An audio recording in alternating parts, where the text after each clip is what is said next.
L'important, c'est l'essentiel. Le plus important, c'est les 3 points. Et souvent, l'essentiel, c'est le plus important. Kevin, tes 3 points, s'il te plaît. Le premier point, c'est quand même la victoire de Nantes, qui a fait un bon match et qui a vraiment bousculé cette équipe niçoise. Et ce sera mon deuxième point. Mais j'ai quand même envie de dire bravo à Farioli parce que 13 matchs en Ligue 1 avant de connaître sa première défaite, c'est quand même quelque chose. Et donc, c'est un jeune entraîneur, il va apprendre. Et son équipe aujourd'hui a été un peu moins performante, notamment défensivement, en concédant pas mal d'occasions. Mais c'est quand même une belle série. Et je suis curieux de voir la suite. Et en 3, c'est bien sûr le match de l'après-midi avec la victoire lensoise. Mais surtout, j'ai bien aimé le visage de ces Lyonnais. Et pour la première fois depuis longtemps, je suis plutôt optimiste pour les Lyonnais. Alors optimiste, je ne dis pas qu'ils vont se maintenir facilement, hein, mais j'ai vu du mieux. Roland, l'important reste les 2 points pour toi, bien sûr. Je commence par l'après-midi. C'est vrai que on a vu un match très intéressant avec 3 buts des Lensois malgré l'absence de Wai. Effectivement, on peut dire que les Lyonnais de cet après-midi, on peut retrouver un petit peu l'espoir du côté de Lyon, mais il va falloir quand même être plus solide sur les 3 buts de Lens sans enlever les mérites aux Lensois. Il y en a pour moi 2 d'évitables, pour ne pas dire 2 et demi. Donc ensuite, ce soir, il fallait que ça s'arrête. Pour les superstitieux, comme je suis, c'était 13. Et donc, c'est toujours inquiétant. Malgré tout, un match sérieux des Niçois, mais une bonne équipe de Nantes qui, en plus d'avoir marqué ce but, chose qui est très rare quand on rencontre Nice, ils auraient même pu en marquer un deuxième. C'est donc soir de première victoire pour Nantes pour la première de Gourvenec, 1-0 contre Nice. Première défaite donc de Farioli. C'est quoi, Kevin, coach? C'est le fameux effet mental, l'effet psychologique, le changement comment vous analysez cette victoire de Nantes là? C'est pas la première belle prestation de Nantes cette saison. Ils ont quand même déjà fait des bons matchs. Maintenant, ce soir, ils ont fait un gros match et puis en plus, ils ont réussi à marquer en premier face à cette équipe de Nice qui les a, j'ai pas envie de dire déstabilisés, mais en tout cas qui les a un peu perturbés. Et derrière, après, Nice, ça reste une bonne équipe. Après, ils n'allaient pas gagner tous les matchs et ils n'allaient pas rester invaincus toute la saison. Il y avait bien une équipe qui allait réussir à les déstabiliser. Ça a été aujourd'hui le FC Nantes avec beaucoup de rythme, belle intensité. Ils se sont créés d'énormes occasions.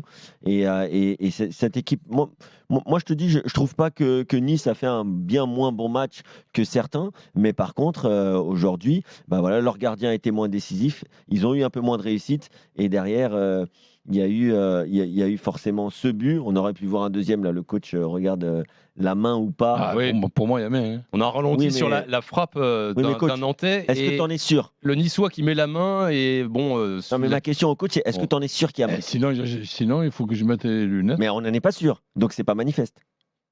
Écoute, on n'en a pas la certitude. À partir du moment où la VAR a décidé, si tu veux, depuis plusieurs semaines, je sais plus. Quand il y a une main qui va faire penalty ou que ça va pas faire un penalty, je sais plus, j'y comprends plus rien. Donc j'attends bêtement qu'on me donne le résultat. Il y a eu penalty? Non. Ok, d'accord. Il y a eu penalty? Oui. Mais d'un autre côté, avant l'arbitrage vidéo, c'était comme ça. Il y a penalty, ok. Il n'y a pas penalty, ok. Non, mais après, il faut vivre avec son temps aussi. Sur certaines actions, la VAR est très intéressante parce qu'au moins, il n'y a pas, si tu veux, de buts horribles, abominables qui auraient pu ne pas être sifflés. Mais malgré ce, je pense que souvent, on s'en sert très mal et on n'est plus à 1 minute près ou 2 minutes près. Il y a certaines actions où j'aurais aimé que l'arbitre se déplace pour aller voir un petit peu ce qui se passe, puisque la VAR, c'est pour aider l'arbitre, c'est pas pour décider à la place de l'arbitre. Ça aurait été le penalty pour tenter de faire un partout. Samuel. Non, pour mettre le 2-0. 2-0. Oui, c'était le 2-0 pour Nantes, parce que c'est le défenseur niçois, pardon. Samuel est là au 32-16, supporter nantais. Salut Samuel. Bonsoir à tous. Salut Samuel. Bienvenue dans l'after Samuel. Victoire 1-0 pour la première de Gourvenec après 4 matchs sans victoire. Bonne soirée. Ouais, bonne soirée. Je partage votre avis. Je suis pas particulièrement fan de l'effet coach là, du nouvel arrivant, mais voilà, En revanche, une chose qui se dessine, c'est que je suis pas certain qu'avec Aristouille, on aurait eu la force de tenir face à cette équipe niçoise qui a fait une belle partie, mais on a vu un bon bloc nantais. C'est-à-dire la Avec force, qu'est-ce que tu soulignes sur ce qu'apporte selon toi Gourvenec que n'apportait pas Aristouille là? Alors C'est quoi, là, c'est mental, une force mentale?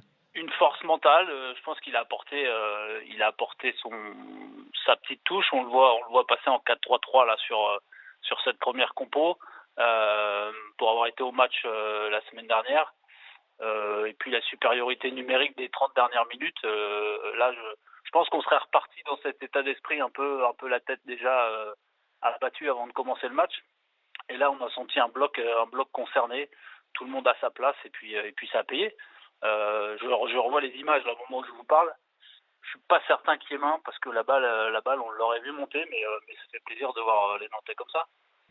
Oui, il y a eu pas mal d'occasions. Moi, je trouve que on peut pas dire que c'est un choc psychologique forcément technico-tactique, etc. Par contre, que quand il y a un nouvel entraîneur qui arrive dans un vestiaire, ça crée toujours quelque chose. Ça relance des joueurs, il y a une nouvelle émulation. On l'a vu ce soir avec les Nantais qui ont été excellents, mais je les avais trouvés très bons à Lens, par exemple, pendant une bonne partie du match. Donc, il n'y a pas que ce soir qu'ils ont été bons. Après, Jocelyn Gourvenec, on le connaît, ça reste un bon entraîneur. Il vient d'être nommé, les joueurs ont voulu répondre présent. Et donc, tant mieux pour le FC Nantes. Maintenant, on va pouvoir voir sur le long terme, ou en tout cas sur le moyen terme, dans un premier temps, ce que ça va donner. Et on le sait, bien sûr, que des fois, changer d'entraîneur, ça change de plan de jeu, ça peut changer de tactique, ça peut relancer certains. Ouais, c'est sûr que bon, il y a une application qui arrive chaque fois. Après moi, le choc psychologique, je pense plutôt qu'il peut y avoir un choc footballistique avec un replacement un peu de pas mal de petits détails. Et je pense que Gourvenec, qui avait le temps un petit peu de se reposer, de regarder les matchs et tout, il doit connaître cette équipe de Nantes de A à Z avec tous ses joueurs. Samuel, est-ce que le meilleur joueur finalement ce soir, c'est quand même pas peut-être Alban Lafont qui fait beaucoup de parades? C'est sûr. Alors après, c'est pareil. Alban Lafont, on connaît tous son immense talent. On sait aussi qu'il est capable de faire des super matchs et tant mieux pour nous ce soir. Et on a fait un match parfait. Mais voilà, je pense que le travail de toute l'équipe a été important. Le Florent Mollet qui est sur une bonne dynamique en ce moment. Et puis voilà, les 3 points de ce soir. On sait tous que c'est toujours difficile d'aller au Parc des Princes. Je pense que psychologiquement, cette victoire, elle arrive au bon moment. Après, le Parc des Princes, c'est samedi prochain, le prochain match de Nantes. Oui, Kevin. Quand on regarde les stats de ce match... Samedi prochain, que n'oublions pas, sera dans un contexte où le Paris Saint-Germain doit gagner à tout prix à Dortmund. Ouais. Et ce soir, quand tu regardes les statistiques, pour le coup, on a dit que Farioli, c'était une équipe défensive, c'était une équipe... Mais là, pour la première fois, ils ont été menés, ils ont eu le ballon tout le match. Ils ont 63 quasiment % de possession de balle. Ils ont 2 fois plus de passes que leurs adversaires. Ils ont également 6 tirs cadrés contre 4 pour les Nantais. Mais ça n'a pas été non plus... Ils n'ont pas fait le siège des buts nantais après l'ouverture du score. Justement, on attendait de voir la réaction, mais bon... Tu peux pas faire tu fais pas le siège, puisque forcément, c'est une équipe qui est d'abord solide, mais quand même, ils n'ont pas hésité à se projeter vers l'avant, ils ont eu le ballon. D'ailleurs, c'est une équipe qui a souvent le ballon, contrairement à ce qu'on peut croire. Mais moi je te dis, on parlera des Niçois juste après, mais moi je trouve que c'était un match équilibré, mais les Nantais ont fait ce qu'il faut, ils ont été réalistes dans les 2 surfaces, un bon gardien, et ils ont réussi à faire la diff, ils auraient même pu marquer un 2e but sur ces barres transversales là. Samuel, pour conclure, qu'est-ce que tu espères de cette équipe de Nantes? Et comme le disait, je ne sais plus si c'était Kevin ou coach, mais même avant qu'Aristouille ne parte, il n'y avait pas le feu, Nantes était 11e, là tu es provisoirement 8e. Quand tu vois la performance de ce soir contre Nice, qui est 2e de Ligue 1 quand même, qu'est-ce que tu espères pour la suite?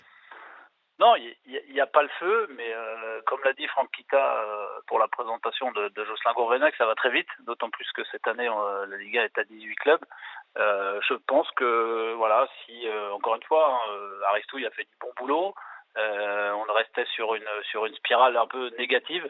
Là, contrairement à ce que certains peuvent dire, penser, là, pour moi, ce choix de la part de la direction de changer le coach, il a été bénéfique. Et après, on voit déplacement au Paris Saint-Germain, réception de Brest. Ça sera des points engrangés. Et puis, et voilà, ça va vite. Donc, tout peut arriver. Mais je pense que sur ce début de saison, la 8e place de ce soir, le FC Nantes est à sa place. Merci Samuel. Bon week-end Voilà, à toi. Samuel. j'en profite juste, je suis pas toujours d'accord avec le comportement et les déclarations de la Brigade Brigade Loire, Loire, mais ouais. on a tous une pensée pour ce supporter, parce que avant d'être un supporter attaché à la Brigade Loire, c'est un supporter du FC Nantes. Voilà, même si ce soir le coach a été un petit peu sifflé lors de la présentation, on souhaite que la famille nantaise quelque part elle est touchée ce soir. Donc on lui souhaite un prompt rétablissement. Oui, un supporter nantais effectivement de la Brigade Loire qui a été victime d'une agression en dehors du stade un peu avant le coup d'envoi. Il est grièvement blessé, ça malheureusement on en a la certitude. Et il aurait été victime d'une agression au couteau. Voilà, on espère que ça ira mieux, qu'il va pouvoir se remettre. Merci Samuel, bonne soirée à toi. Merci, À bientôt. Merci Salut, d'avoir été Samuel. là. Bye bye. 23h16, c'est l'after sur RMC avec Coach Courbis, avec Kevin Diaz et avec Philippe, supporter niçois qui nous rejoint. Salut Philippe. Bonjour messieurs. Salut Philippe. Bon Philippe, 1-0, 1-0, 1-0. Bon, ce soir, ça fait quoi d'être dans la peau des adversaires niçois depuis le début de saison là? Ça va nous remettre un peu en question. J'espère que ça va rebooster un peu les joueurs pour se dire que il faut faire un petit peu plus, parce que peut-être il y a des acquis certes en défense et qu'ils étaient qu'on est sûr de notre force, mais force est de constater ce soir aussi que un grand Alban Lafont, parce que je pense que Nice mérite au moins le nul, parce que je vous ai écouté précédemment, et moi je trouve que Nice a fait un des meilleurs matchs de la saison en termes offensifs d'occasion, parce qu'ils ont poussé, il y a eu pas mal d'occasions. D'habitude c'est quand même assez stéréotypé, on est très bon en défense et on pique. Là je trouve que même avant le but de Nantes, Nice quand même a eu quelques occasions, plus d'occasions qu'à l'accoutumée. Moi, je trouve pas tant que ça, finalement, parce que Mollet, il marque quand même assez tôt dans le match. Il marque à la 25e, il marque assez tôt. Mais derrière, il y a pas. Kevin Thuram, au début, il en a une franche. T'as Mofi qui en a une. T'as Guessant sur un 1-2, justement, avec Mofi aussi, qui est décalé, qui en a une. Je sais pas, peut-être que vous n'avez pas l'habitude de regarder Nice offensivement. C'est pour ça que vous regardez que quand on joue au derrière. Mais là, je trouve que sur ce match, en nombre d'occasions, par rapport à l'accoutumée, on est pas mal. Sur le XG, là, ce soir, sur le XG 0,82, donc les occasions franches niçoises, donc 0,82 et 1,08 pour Nantes. Kevin Coach, vous avez pensé quoi de la prestation offensive des Niçois ce soir? Moi, une chose est sûre. Alors, je dirais pas comme notre auditeur que c'est peut-être la meilleure prestation niçoise, parce que moi je les ai trouvés très performants au Parc notamment, en tout cas, mais même si c'est vrai que c'était plus dans des contres. Après c'est normal que Nice ait plus la possession puisqu'ils sont menés en première période. Forcément derrière ils vont avoir plus de situations, ils vont se projeter plus vers l'avant, voire se mettre en déséquilibre parce qu'il faut aller chercher un résultat. Donc ça c'est logique. Maintenant je n'ai pas trouvé non plus que c'était le moins bon match de Nice, même si c'est leur première défaite. Ils sont tombés aujourd'hui, c'est ce genre de match qu'ils ont gagné des fois 1-0 où c'était pas forcément la meilleure équipe sur le terrain. Cette fois c'est eux qui ont concédé l'ouverture du score et ils n'ont jamais réussi à faire leur retard. Nice, je suis d'accord, et parce que le Nantes de ce soir, c'est pas facile à battre. Oui, c'est ça, surtout à l'extérieur. Philippe, t'as pensé quoi des choix de Farioli ce soir, notamment Mofi, couloir droit, et pour laisser l'axe à Guessant, Laborde était sur le banc? Non, moi, ce qui m'a le plus gêné, c'est pas trop offensivement. Moi, quand je vois que tu as un Moses qui va jouer à gauche et que tu mets Rosario face à Moses, là, tu réfléchis comment? Tu sais qu'il est en vitesse pure, il va prendre la profondeur, il va le bouffer tout le match. Et d'ailleurs, Moses a été le meilleur Nantais ce soir. Il l'a mangé. Il a fait des centres, il a obtenu des corners, ça a été un vrai poison. Sur ça, j'ai pas compris. Surtout que tu as Lotomba qui est sur le banc et qui va assez vite, qui va déjà plus vite que oh là là, je viens de le dire, j'ai oublié, excusez-moi, que notre arrière droit là, que Rosario, Lotomba, pardon. Lotomba va plus vite que Rosario. Ouais. Et il aurait peut-être pu mieux contenir Moses que Rosario, ça c'est sûr. Et ensuite, et le problème qu'il y a, c'est que Guessant, tu peux pas le mettre sur le côté. Guessant, c'est un point de fixation qui, dos au but, est pas mal. Il va créer donc l'appui pour pouvoir décaler ses partenaires. Mofi a plus de profondeur, donc je pense que c'est pour ça qu'il a mis plus sur un côté, même si j'avoue que Mofi dans l'axe, c'est pas mal non plus. C'est justement pour le jeu de Nice d'essayer d'aspirer l'équipe adverse pour pouvoir relancer dans la profondeur un attaquant puissant et rapide. Et Philippe? Est-ce que j'ai raison si ce soir j'ai envie de lancer un avis de recherche concernant Kefren Turam là? Ça fait quelques semaines. Ça fait quelques matchs. Ouais, qu'il est ça porté fait un moment là. disparu. Mais j'ai l'impression que c'est le jeu, c'est la tactique qui ne correspond pas à son jeu surtout. Il ce rôle est étouffé par la tactique parce que c'est quelqu'un qui a besoin de s'exprimer, qui a besoin un peu de folie, de pouvoir partir. Thuram, à l'arrêt, c'est pas un super joueur. Il faut qu'il soit élancé, qu'il ait de la place, des boulevards pour pouvoir se mettre en route. Et techniquement, comme il est bon, arriver à faire de la différence et de faire du box-to-box. Là, à l'heure actuelle, Nice, moi je trouve que le jeu il est hyper arrêté, ces passes latérales et tout, ça empêche justement à Thuram d'avoir une expression de son jeu total, et là je trouve que Thuram effectivement dans ce schéma tactique, tu l'exploites pas bien du tout, et pas à son top de potentiel, et c'est pour ça que tu le vois plus, et je suis complètement d'accord, il est inexistant, je le vois pas faire de la div quoi en tout cas. Et on guettera la réaction de Thuram et des Niçois dimanche prochain contre aussi, Reims. Tu peux le rajouter à la liste, parce que Boga, Boga, à part avoir fait deux éclairs contre Monaco et contre Marseille, Boga pareil, il a disparu de la circulation, Boga.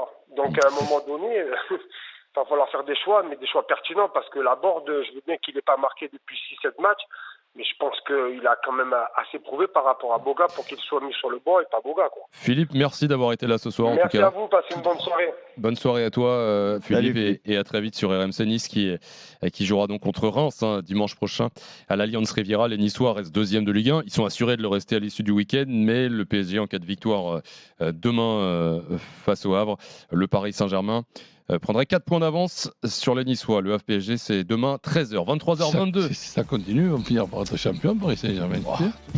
T'avances pas quand même autant, Roland. Ouais, oh là là, le risque là, ce 2 décembre quand même. Tu crois qu'on peut le dire?